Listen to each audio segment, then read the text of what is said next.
Let's go. Adrift. It's sad. Let's talk about it. I love it. Another depressing episode from the Doctor Who universe.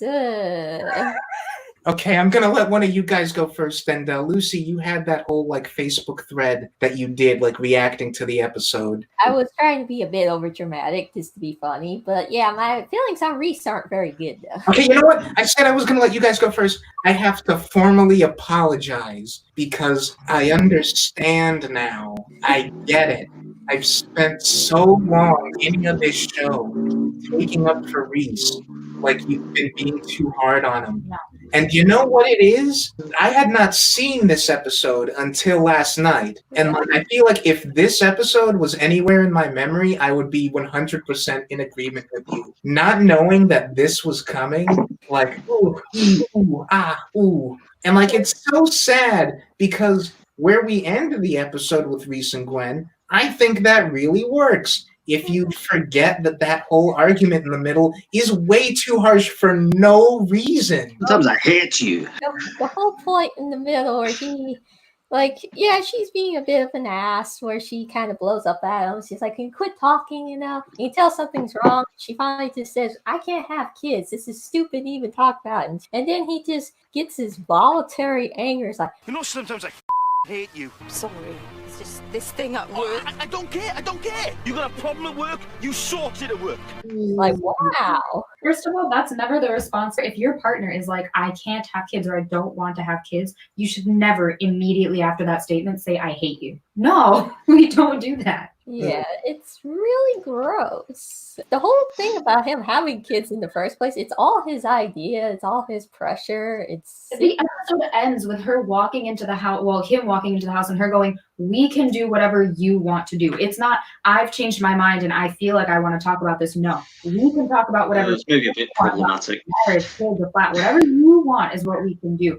And you can tell she's obviously been by him and by her general life experiences up to this point, been badgered into that thought. That is not her thought. That's not what she wants. But she's at the point where she's like, well, it's not working to resist it anymore. What else can I do? And that's awful. That's just bad. The Gwen-Reese relationship is that it's badly written. I think both characters, depending on what episode it is, come across as completely unlikable. Every time Gwen and Reese are on screen with each other, I just tune out. I think it's badly written if you're supposed to be on board with them as a romantic pairing. I think it's really fascinating and really well written in a lot of other ways, specifically to do with the theme of the show and the episode. Because I 100% agree with you, Brianna. That's messed up. I like that she's we can talk about whatever you want, and he doesn't accept that. And he's like, tell me what happened. Tell me how your day went. I'll listen to you. And the problem there is him wanting kids. He doesn't understand because the way that he puts it is, you worry about Torchwood stuff when you're at Torchwood.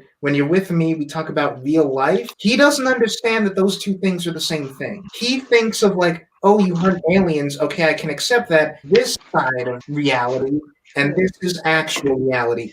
He doesn't understand there are real, quote unquote, real, tangible human consequences to all of the alien shenanigans that she takes part in. And that is the point of this episode of all episodes. There's nothing to fight. There's nothing to stop. There's a giant alien wormhole in the middle of Cardiff. And yeah, that's weird. And yeah, that feels like it's not part of reality. But it took this woman's son from her. It ruined all these people's lives. The real life that Reese is so worried about is directly connected to all of the alien stuff, and he does not understand that until Gwen explains it to him through the lens of this story. And I'm interested to see, how does his attitude change after he hears what happened to this woman? And he can't think about it as reality and not reality anymore, because that's the crux of that argument. The problem with Reese, as far as the writing of the episode, is not the point that he makes. The point that he makes is not a bad thing to have a character feel. It's his attitude and the way that he expresses it.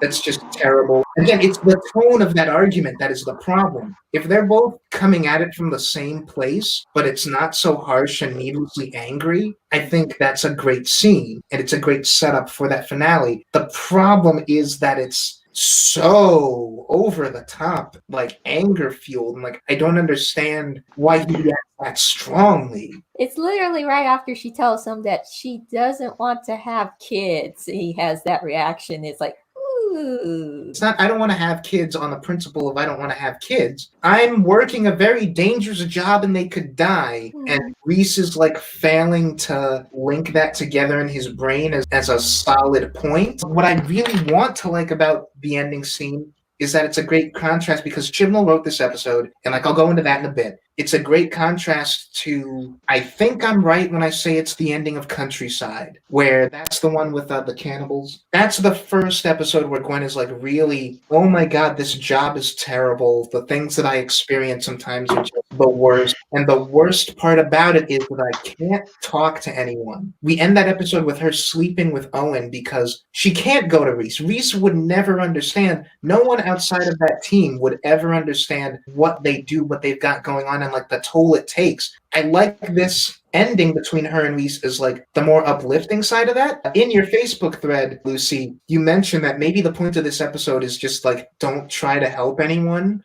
ever. I was being funny, but yeah. On some level, you're not wrong, though. On some level, you're not wrong. But I also think more tangibly, the point is this would have affected Gwen way, way worse than it already had if she did not have someone to talk to outside of the team. Like the fact that she and Reese are able to talk about these things now helps Gwen so much. And I think that would land better. I think it lands a little bit, but it would land way better if Reese was just not such a gigantic douche. I thought that the relationship between Gwen and Andy was actually more interesting in this one than the relationship between her and Reese. Because of the way he feels like used by her, he feels like she's disconnected from humanity now. I thought that was the most compelling part of the episode besides the actual premise. Really? Because Andy sort of fell off to the wayside for me in regards to everything else in this episode. And again, part of that is this is the first time I've seen this episode, so I've gone through like knowing Andy as a character without ever like putting together that this was ever part of his like characterization. Like I've watched Miracle Day, I've watched Children of Earth. Andy is a fairly like decent sized supporting role in both of those shows, and it never occurred to me that he was ever romantically interested in Gwen at any point. This is the only episode that really makes a point of that. So if you haven't watched this episode, it never occurs to you to think of Andy like that. Also, I'm just gonna say she probably would have been better off with Andy, even if he is petty. As much as I liked the Andy subplot in general, the part about him being romantically interested for me didn't go anywhere. It didn't really land for me. It kind of came out of nowhere as well, I thought. But that part didn't land for me. I just thought the rest of it, with Gwen's disconnection from humanity and the rest of that, I think worked very well. And I don't think it was even brought up again. It was brought up like once with when Gwen and Reese talked about it, but it wasn't a central part of the episode and it didn't really go anywhere. I know this is Hate on Reese Day, but I don't think the comments about his weight were necessary or funny. I think he was just adding that on because he didn't like him. Yeah, like clearly that's just Andy being petty, but it felt like weird. Like I don't know if I need that. He's just being petty like Rose was being like in the Boomtown episode. Oh god. Yeah.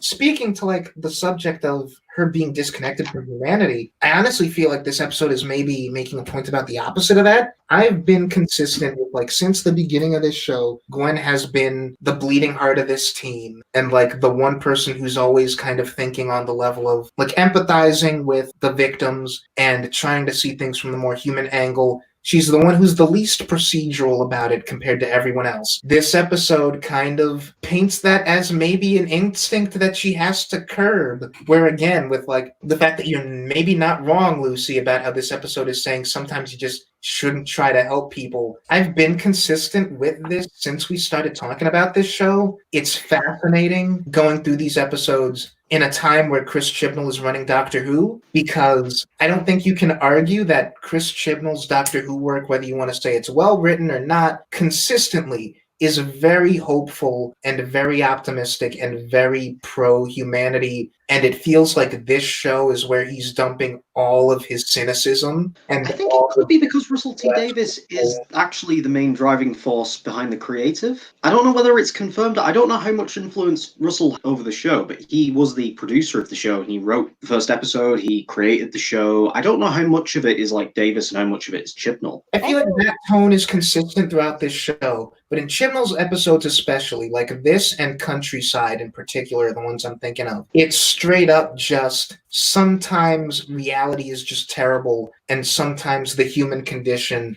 is just kind of garbage. Like comparing that to what Chibnall writes for Doctor Who, Chibnall never goes in that direction, always looking on the bright side, kind of. And almost no episode that Chibnall writes of Doctor Who ever really ends on a down note. There's always that element of hope. Like the one exception is maybe Fugitive of the Jadoon, but even that ends with like, you're going through a tough time, Doctor, but the companions will always be on your side. Like there is still that silver lining of everything will be okay, and so long as you have your human relationships, you'll be fine. And this show is just so not that when Chibnall is writing it. It's kind of fascinating.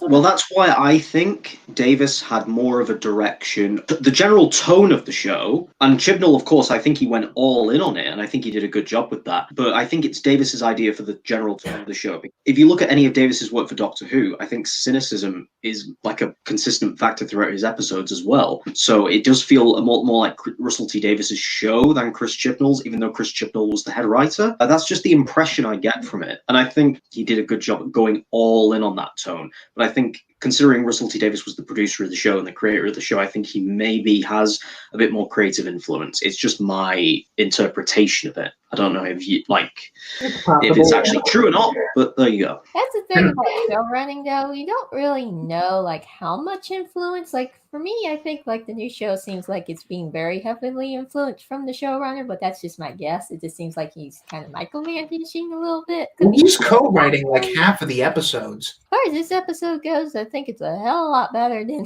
Countryside. No, you don't like Countryside. I keep forgetting that. Countryside is good besides the ending where Jack just comes in and kills everyone. Just really lazy. But this episode, it has more meat to it, I guess.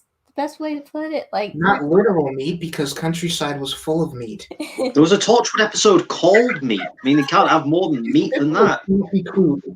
Wrong analogy, I guess, but you know what I'm getting at. This just feels like it's just more to it, more depth to it than like the other episodes. Especially with like sometimes things are just bleak, and I think they did this much better than like the stereotypical sometimes humans are just doing bad things for the hell of it, whatever thing. This seems a lot more deeper to me. Like sometimes you just can't fix things, you can't make things better, and even if you try, sometimes it's for the worse. This isn't doing what Countryside and Midnight are doing, where those episodes are like, sometimes human beings are just terrible. This one is doing another Chibnall episode I should have mentioned, what Cyberwoman is doing, which is like, it's really not anyone's fault. Sometimes situations just happen and there is no right answer, and everyone loses. I maintain that Cyberwoman is a pretty good script where every other part of that episode is just garbage. You've got to implant a chip in my head to stop me from talking about Cyberwoman. I said this to you last night, but I don't, in terms of how like the show is written comparatively to Doctor Who and like the differences in, I guess,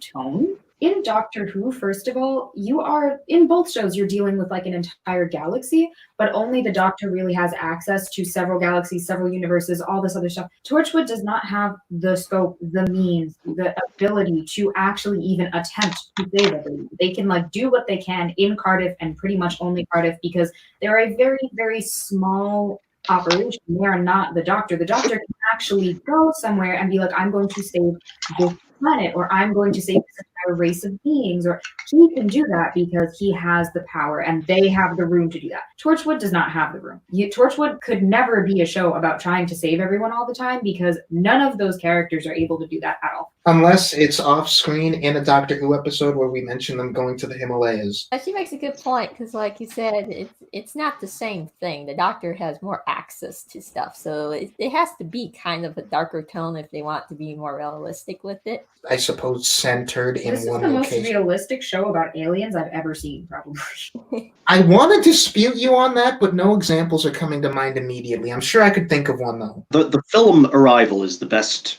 I think, most realistic depiction of aliens. But as far as TV shows, I'm not sure. But yes, the mom and that whole thing, because that's where a majority of the depression comes from. I feel bad for her, but then at the end, I start feeling bad for Glenn because she just starts dumping on her so much. Yeah, and again, that's part of that. There was no way to win this. Like she said, it was better that I not know because at least then I had hope. But that's hardly a consolation. If her son never showed up and she never had any idea where he went, she wouldn't be happy. Like, she would maybe be a little less miserable, but it would only be a little. Lose-lose situation. Tried to bring him back to his mother. Like, she did not pay well enough attention to this guy before she decided to do all that. We're referring to Gwen, right? Yeah. Yeah. This episode ends with the fact that this guy will scream for 20 hours, unbroken, every day. And she did not know that before she tried to reunite him with his mother. Yeah.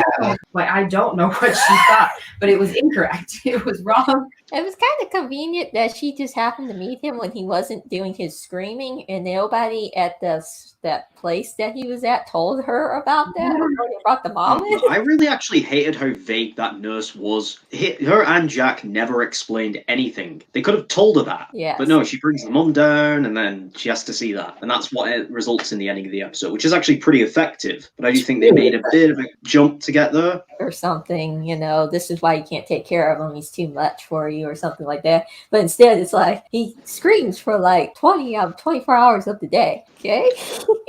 I do think the best part of this episode, though, is the concept. It's what Torchwood was created to do. It's to create horrifying concepts which Doctor Who would not explore. And I think the fact that people who just get randomly snatched from their lives and are driven mad by seeing these, whatever he saw, I don't think it's specifically spelled out, whatever. It was like a dark star, they say.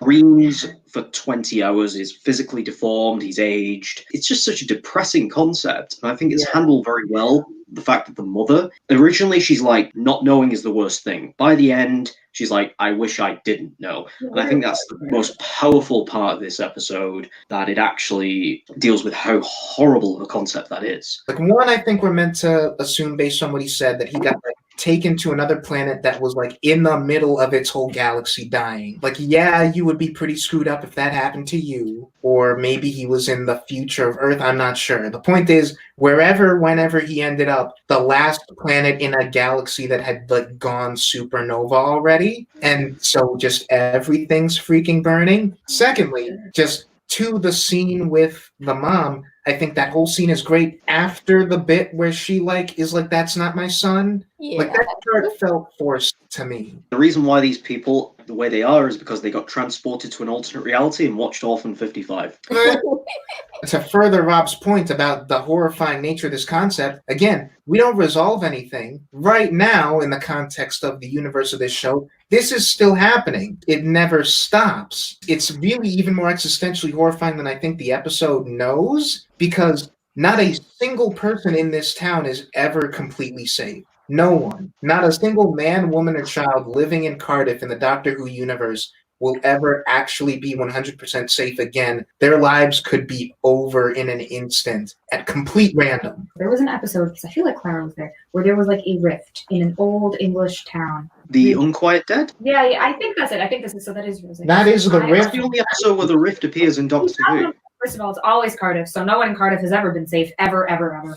It resolved the ghost thing, but the rift is just around. Yeah, so in both of these shows, even with like the Doctor's power, that rift is not going anywhere. So to have that backstory, to have seen that episode and then start Torchwood and understand that this rift, present time, is still just snatching people up, I like think Predator, I don't know. It's like, it's ridiculous to like assume at all watching this episode that anything is going to get resolved at all. What you have to do with this, if you just have to forget about it, because the Doctor never gets involved in anything with Torchwood, whether it's Children of Earth or even more ridiculously, Miracle Day. Where were Amy and Rory during Miracle Day? I still want that question answered. Oh dear God, you're right.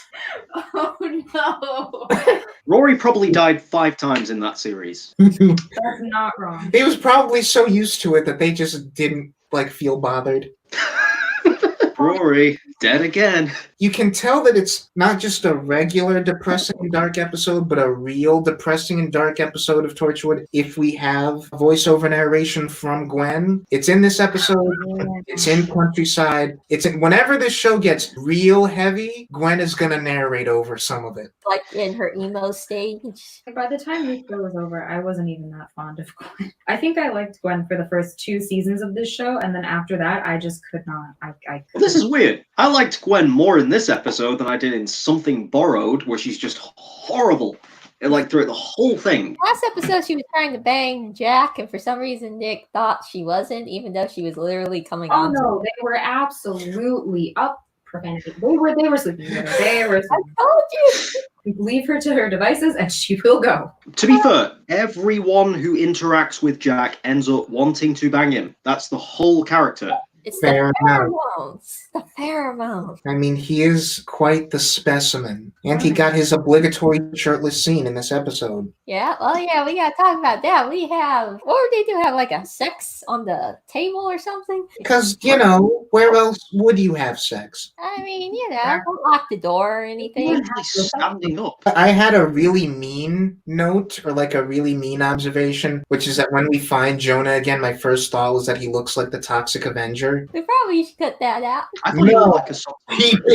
Look up the Toxic Avenger if you don't know what I'm talking about. I think I've seen him Hang before. on. I think he looks more like the guy from the Goonies. You know, that's also not a bad comparison. Sloth from the Goonies, yeah. Oh my god, we're just like being mean towards this person that was like physically deformed. I can't help it. That's where my mind went. Those were the main things that I wanted to talk about, in just as far as like how depressing it is, how broad a scale, like cynical this episode is, and the Reese stuff. I really want that to work more than it does. And I don't understand why they're writing him to be so extreme. Like, the problem is he's just at an 11 all the time. He's like Bakugo. He's like Bakugo from... Don't do that. I mean, in terms of tone, Bakugo is a character in a show that Brianna and I watch that, like, I feel like I would be way more tolerant of his character if the delivery of, like, so much of his stuff wasn't just always, like, an 11 out of 10, extreme emotional all the time. And that's my problem with Reese in this episode. Like, none of the points he makes are problematic if we end the episode the way that we end it. It's the way that it's packaged with, like, I hate you. Just the extremeness of the tone. Like, why did you write it like that? Also, let's just mention they've been married for like a week and we're already younger to have kids. Like, really? They're Like, still in the honeymoon period. Yeah, so I'm like, what is wrong with you, Reese? I feel like Reese improves as a character in Children of Earth and Miracle Day, but Exactly. again, I haven't rewatched those in a while, so we'll have to see. That's why this is jarring for me, because I see him in Children of Earth and Miracle Day first. Like, I finished those 2 seasons before I come back to watch season 1 and season 2. I've already got kind of a neutral to positive view of his character, having not seen this episode. And then this happens, and I'm like, no, I get it. I completely understand. I completely understand Lucy having seen this episode and then going back to watch seasons 1 and 2 as we talk about them, would already have this, like, in her memory as, like, no, this is just a horrible person. Yeah, and we did have a few pretty bad moments before this, especially with the dinner scene. They feel worse after this episode. Yeah, sadly. Their whole relationship is toxic. I don't like it. It's A cringy. lot of the relationships in this show are. Like, honestly, almost all of these relationships are doomed. You know it's bad when the least toxic one is probably, like, Owen and Tosh. I was just going to go in, and Tosh actually had a pretty good relationship. All that had to happen for Owen and Tosh to get to a somewhat healthy place is that he had to die and have a whole existential crisis over it. Yay! It only happened after that, though, so Exactly. there you go. The only other thing that we could talk about in this episode, I think, is the implications on Jack's character, and I don't actually have a lot of notes about that. I think one thing is interesting in that, like, I'm gonna want to go back to that line and think about it in the coming episodes, where Jack is like, you see why I tried to hide this from you? Like, you can't bring his mom here. No, that's not gonna work out. And Gwen is like, well, Jack, if you'd lost someone like this, wouldn't you want to know? And Jack has no answer, and he like turns away and refuses to answer that question. And I'm guessing because no, he wouldn't want to know if that happened. Knowing like broadly what's going to happen over the next couple of episodes, I think it'll be interesting to read into that exchange. I thought that was definitely setting up his stuff with Grain. I thought that was definitely a reference to that. It was definitely setting up that. He's been running this behind everyone's back. And like, again, that's part of the whole, he can't be fun Jack Harkness anymore because, you know, he's in charge of this organization that has to cover all of this depressing nonsense. I think it was handled better in this episode than it was in a lot of season 1. Because in Greeks Burying Gifts, you know, episode 7, I think he comes across as a bit of a complete villain. But in this episode, it's like you can understand why he's covering it up, because it's just going to be depressing for the people who've lost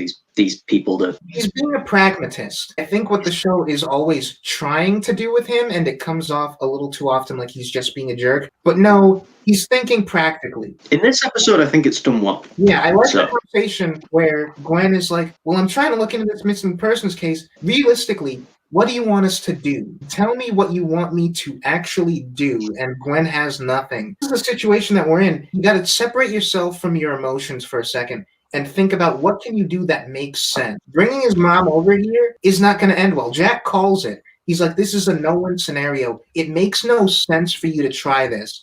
And Gwen is like, but my heart is telling me to do it. The cynicism of this episode, again, compared to something like Doctor Who. Doctor Who is all listen to your heart. And Torchwood is. There is no win. There is no happy ending. You can only avoid the sadder ending if you shut your heart off and listen to your brain. Yeah, I feel like it's a Walking Dead type of thing, really, where it's like that show focuses a lot on heart versus brain. This is kind of similar. And that's really poignant in this episode where Gwen is like talking about having kids or not, because that's a very brain v heart decision. I don't think she actually ever says like she doesn't want to have children. She's just aware that because of the unique circumstances of, unless she's willing to like bring them into a world where anyone at all in Cardiff could be snatched up, could die, aliens could come, they could get like abducted or whatever the case is. Yeah. And I mean, how do you tell a child what you do for a living? How do you not bring that home with you? Because if she did have a child, she would have to do what Reese says, where she would have to put up like this blockade between her work and her home, and that is impossible. And that maybe even like makes me like the Reese stuff more from a writing perspective. If Jack is the brains in this episode, and this is like Jack and Reese's relationship since they've met pretty much, Reese's problem is that he's all heart all the time. Like, we've had this discussion of like pure characters and how that can be pure good or pure terribleness. I think of Reese as like a pure person. He flips extremes all the time. When he has his good moments, they feel really good to me because he's in an extreme good place. And when he gets to an extreme bad place, it's so terrible because he refuses to like shut his heart off for anything ever. And he's like one side of this extreme where Jack is the other side and Gwen is smack dab in the middle, because Gwen is using her brain enough to be like, we can't have kids here and now. Reese is not thinking about it like that. Jack is exactly the kind of person who would be like, no, Gwen's right. You can't have kids here. But at the same time, he's trying to like reason with Gwen on this other thing. When you're like in a relationship with a committed, I think they've been together for like a long time at this point, and you're planning on marrying that person. Well, they just got married. You know, you're planning on marrying that person. You're going to build a life together. Especially in the case of Reese, a very like steak and potatoes kind of guy. The assumption is we're going to have children, build a family, and go on from that. And I'm sure they must have talked about this before now, and I don't imagine that she would have been like, no, I don't want kids, because she had no reason to say that. So after the appearance of this awful job and Jack Harkness and a bunch of other things that he does not care for, to have her say like, now I can't have children, like put this off the table, like we can't even talk about this anymore. Of course he's going to be like awful about it, and I still hate him, and I think that was bad, poorly done. But of course he's at 11, because when his relationship and like his mundane job are his entire life. life. And 50% of his life has just been like turned on its head. Even just beyond the logistics of that, I don't want to make it sound like Gwen not wanting to have kids. Knowing what we know about her character, I feel like she absolutely wants to have a child. But she does want to have one right now. Yeah. At this moment. This is veering off from anything that this episode is talking about, but I think it's an interesting thing that if Gwen does like the sensible thing and says, I'm not going to have kids until I'm done with Torchwood, then she's just not going to have kids. Because the way that you get done with Torchwood is you die, or you get retconned. If I remember right, if they do end up having a kid, don't they? Yeah, they I've do. not watched it in a while. I remember vaguely in Miracle Day, they definitely have a kid. Yeah, that's after Torchwood's like gone and everything. They have a kid and Gwen's pregnant, and literally it's ridiculous. Like, I understand why they did that, and part of me was satisfied, but I actually wish they hadn't, because like it's exactly what Gwen said was going to happen. Well, see, here's the thing, because we've been talking about how terrible the Rift is. They have a kid, and then that's when Miracle Day happens. They have a whole thing in Children of Earth. Again, basically this conversation comes up where Gwen is pregnant, like early stage pregnant for Children of Earth, and at some point in that series, it's like, I was right, being in Torchwood is too much, I may or may not abort it. Say in this episode that it's not possible to have a baby without Torchwood, but then Torchwood is pretty much gone by the end of Children of Earth. So I do think that actually makes sense, even if it is off screen. She's pregnant for Children of Earth, and the baby is born between Children of Earth and Miracle Day. I mean, they actually set it up quite well, I think, considering Torchwood is kind of the main obstacle to them raising a baby. Gwen got lucky, honestly, that Torchwood just completely crumbled into pieces, and she was, like, forced to retire. Josh died, and Yanto died. I can raise this baby now. If that didn't happen, then either Gwen was going to have the baby, or she was going to die. Because I don't think Gwen would have retired from Torchwood if she had a choice. I think she was going to do that job until she died. Once she was in it, and there was no way for her to stop, and Reese knew that. Which is why when she like finally reached that point where she was like, I have to push my life, like my plans, our plans to the side to do this job, he completely lost his head, because he was like, well, how long are you going to push that aside for? I know you and I know this job, and that's going to be forever. It's never going to stop. You're going to run and run and run until you're dead. Honestly, I can think of like 80,000 reasons why Reese reacted the way that he did, but I still hate it. It's the tone. It's the way that it's delivered, not the points that he's making, that's the problem. The way that it's executed, I think, just with the dialogue being so over the top. If it had been done more realistically, it would have actually been a better scene. And like his body language is very aggressive. Reese always scared the crap out of me. I like watching this show, I half expected him to like raise a hand to her at one point, and I was just like, oh no, all right. Jack would have literally murdered him. I've been waiting for this moment for you, Reese, to screw up so bad that I can kill you without no one having a problem with it. Yo, I really feel like he's waiting for that moment. Like both Reese and Jack are just like simultaneously in weird relationships with Gwen, just waiting in the wings for the other one to. Jack just wants to screw Gwen, so he's waiting for Reese to just make a mistake. It's basically it. That's about as deep as it goes. Adrift. It's a really good episode, but also really depressing. We've gone off the rails way too much. I need to rest my throat and also consume food. Anyway, see you guys later. Bye-bye.